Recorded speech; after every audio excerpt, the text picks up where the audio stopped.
Hello there, everyone. How are you? Happy Higher Self Wednesday. Oh my God, I just love these Happy Higher Self Wednesdays. I don't know about you, but they are just wonderful for me. First of all, I love studying the 12 steps.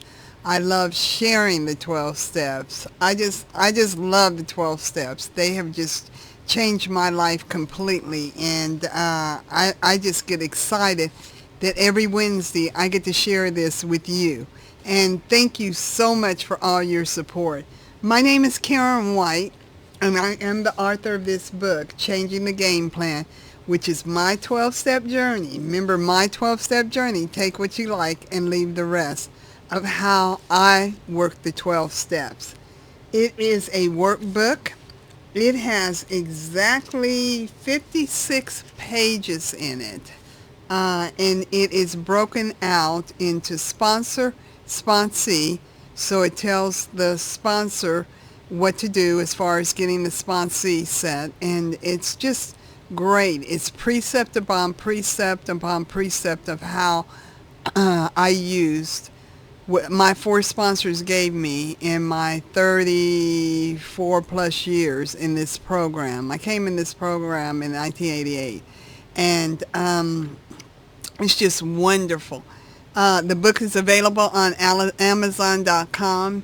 It is. I only use four books. I use the Big Book of Alcoholics Anonymous, which is the Bible. So you always need the Big Book of Alcoholics Anonymous. I use the AA 12 and 12. I use the Al-Anon 12 and 12, and I use the ODAT. Those are the only four books that I use because those are only four books that we have. And this is my program, so that's what I use. And it is meant to work with someone. You cannot do this by yourself. But the 12 steps are not meant to ever work with anyone. So, it's meant to work with a sponsor, a clergyman, or somebody that can help you get through the steps. And you definitely want somebody that's in the 12-step program, because most of it is about sharing your experience, strength, and hope, and with somebody, so that they can get the understanding that they need to make the changes that they need. Because we are 12-step people, and we don't change unless we understand. So we must understand what's going on before we make the change or accept the change.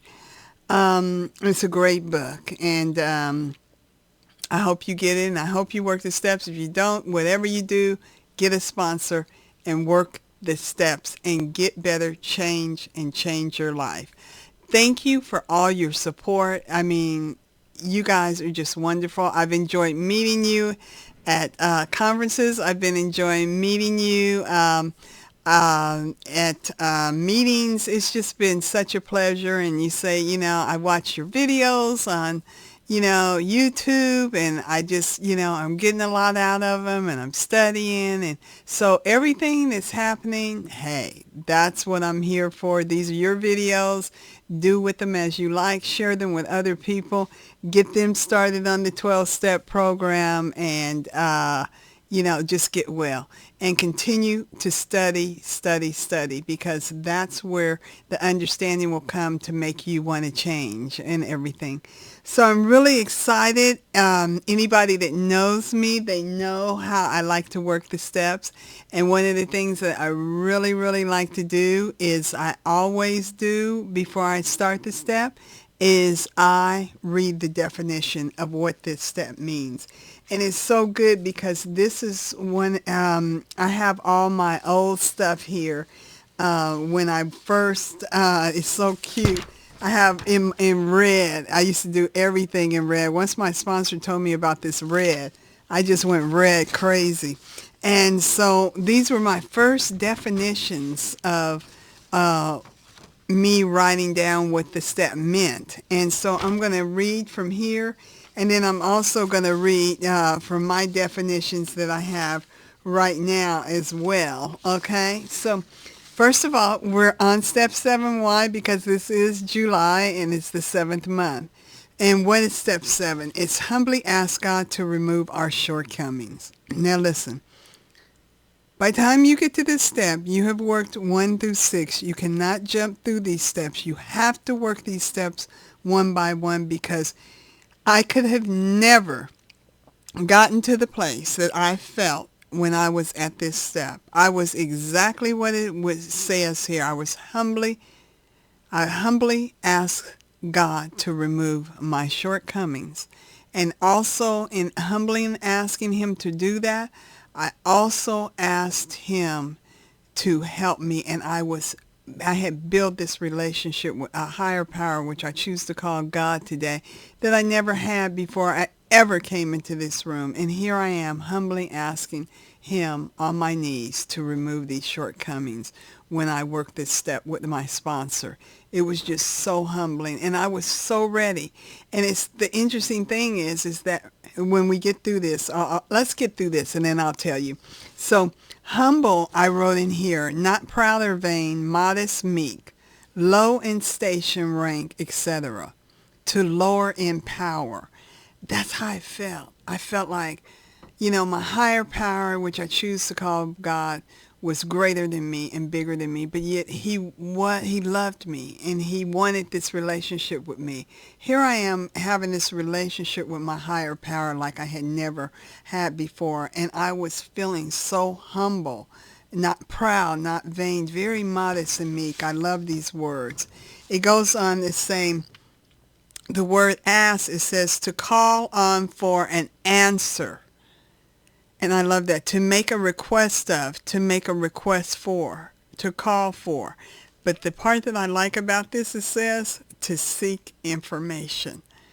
And I was humbly asking God, requesting of him. And the word him, back then I wrote God. But in my new definitions, I had him, her, or his imperial majesty. They go both together, because that's what I choose. That's how I see God. And then the word to means in a direction toward, so much to reach. Isn't that powerful? Humbly ask him to, direction to reach in. Isn't that something? And the word remove, which is so powerful. And it's funny.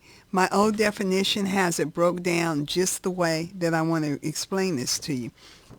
It says, a distance or interval separating one person or thing from another.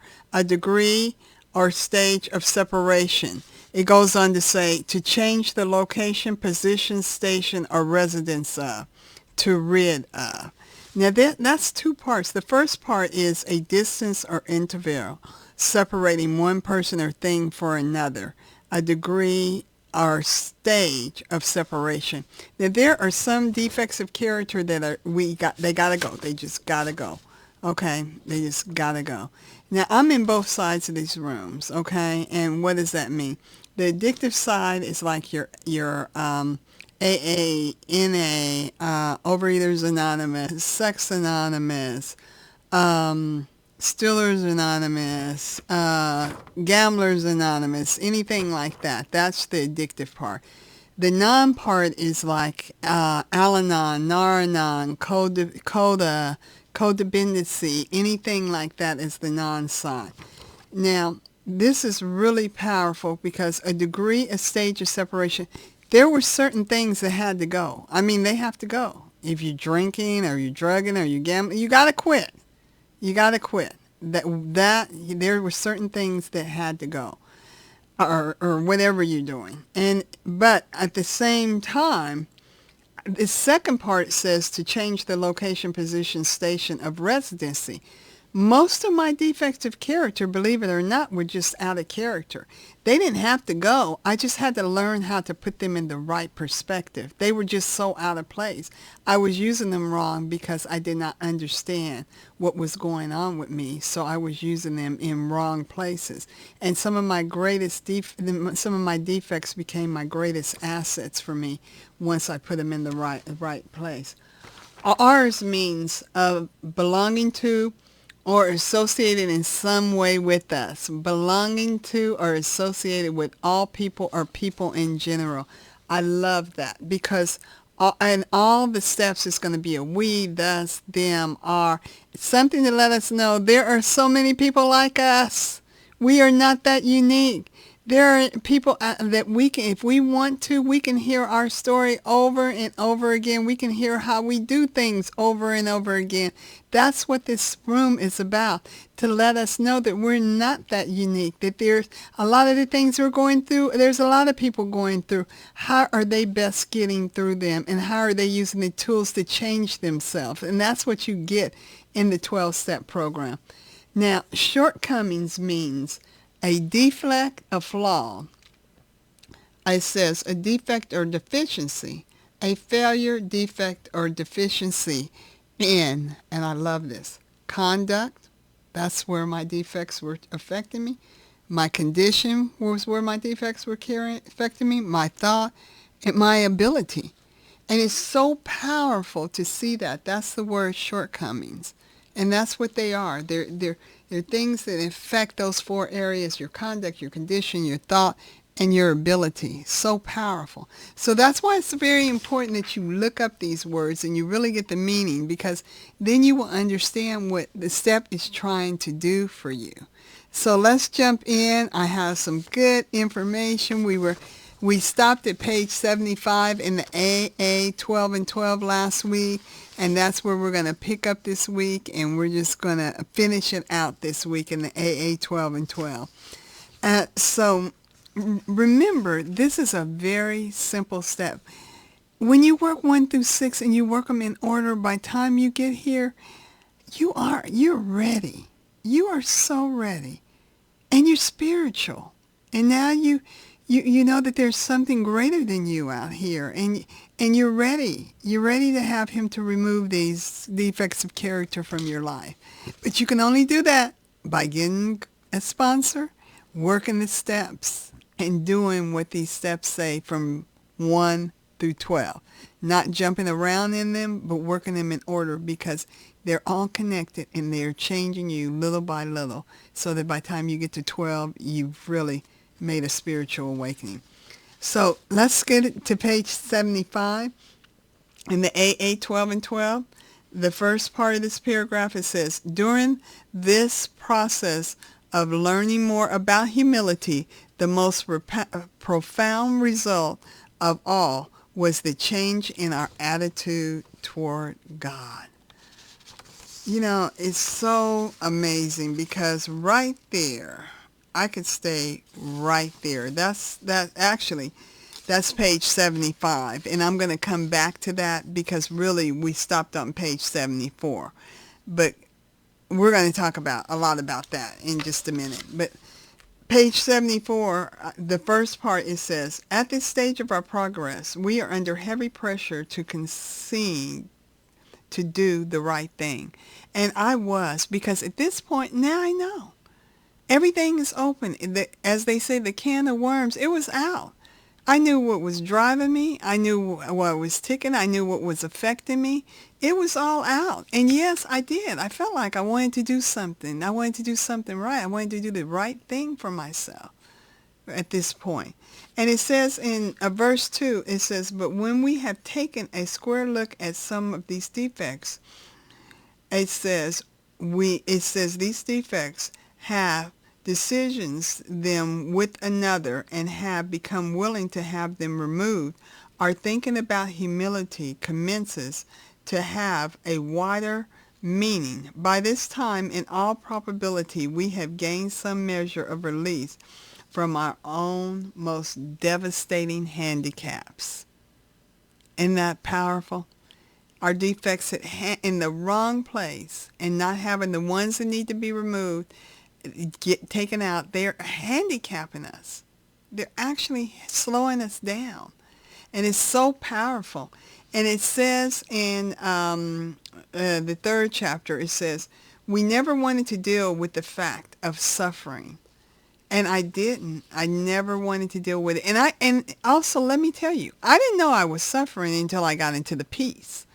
And then when I look back now, and I look back over my life, and I think, wow, you probably wouldn't have made it.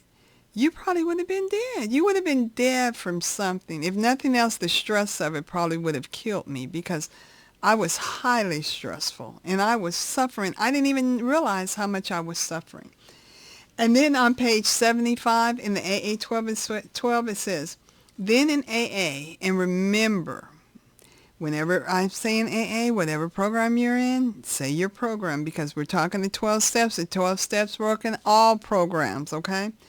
We look and listen. Everywhere we saw failure and misery transformed by humility into priceless assets. You only see that in meetings. And you only get this when you're talking to your sponsor, because when you're hearing others share their experience, strength, and hope, you're hearing your sponsor, you're seeing their failure and their misery transform into their precious assets. And you want that so bad for yourself. And now you're a step 7. You got it. You got it. You're feeling, oh my God, you're feeling so much better about everything. And it says in number 2, it says, in every case, pain has been the price of admission into a new life. And that is so powerful, because I always say I like myself today, and it's because of everything that I've been through, and because I don't have regrets that I should have done something different. I don't know if I would have changed. I would have came out like this. I came out like this during my trials and my tribulations and the things that I went through. But it made me such a person today that I like, and I can live with, and I can sleep with, and I can do things with, and people like being around, and I like being around them, that I have no regrets. You know, I don't want to change anything about my life. I would repeat everything that I've been to get where I'm at today, and that's liking me.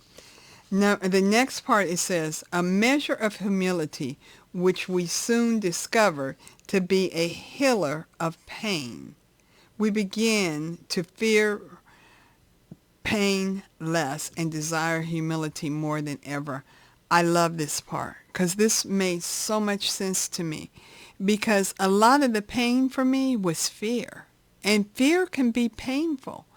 And I was fearing pain so much that I was causing pain in my life. And they're right. Now, all I was desiring was humility.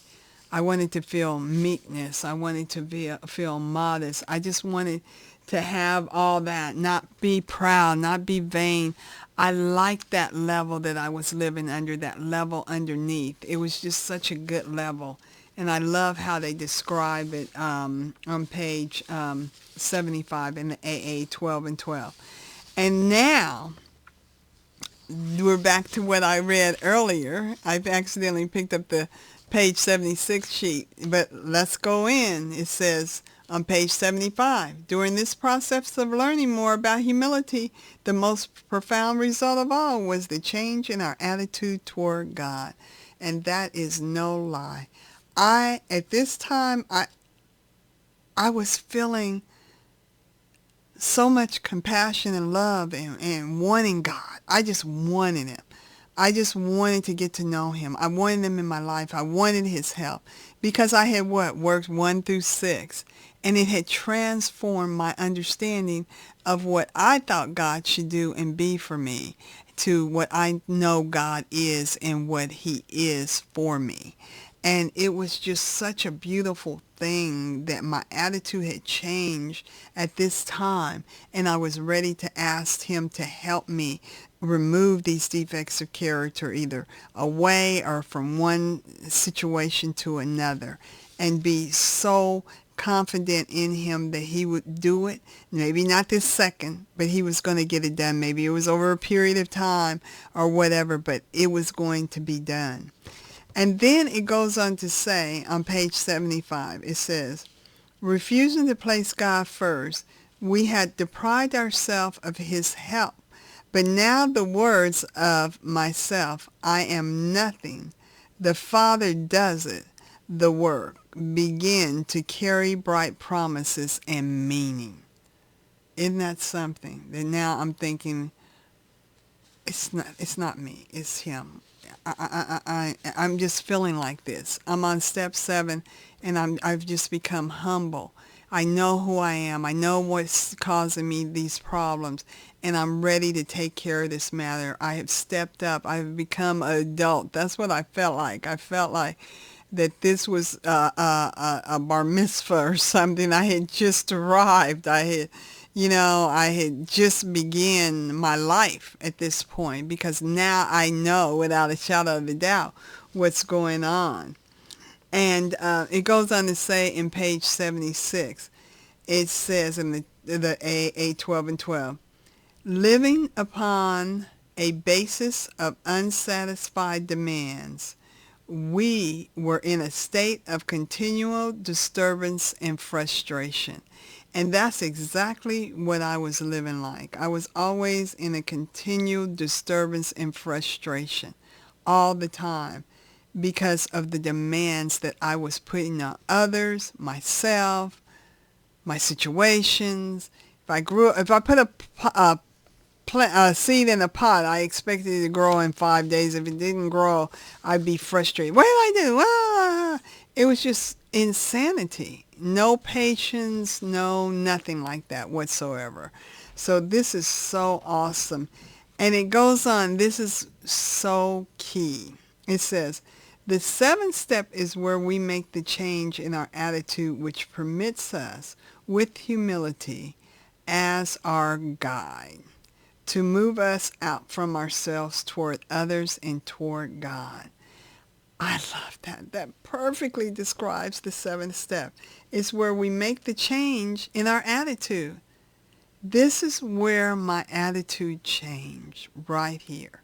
After I got through step 6, it's where my attitude changed, with the humility as my guide, knowing that as long as I stayed in the humility, that I could move myself out of myself and toward helping others. And that was so powerful when I started helping others, my God.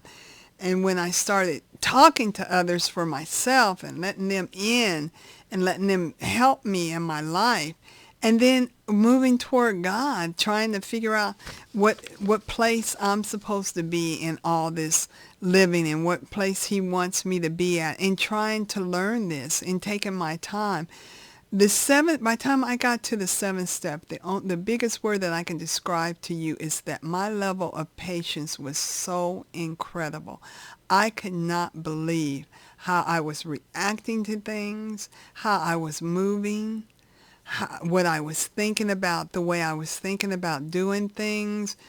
It was just powerful. Step 7 was just powerfully amazing at this point, that here I am, this person that was at step 1 at one time is now here. And this is what I've been looking for all my life, to know what I know now and be able to know that I can release it somehow and continue on this journey to get better.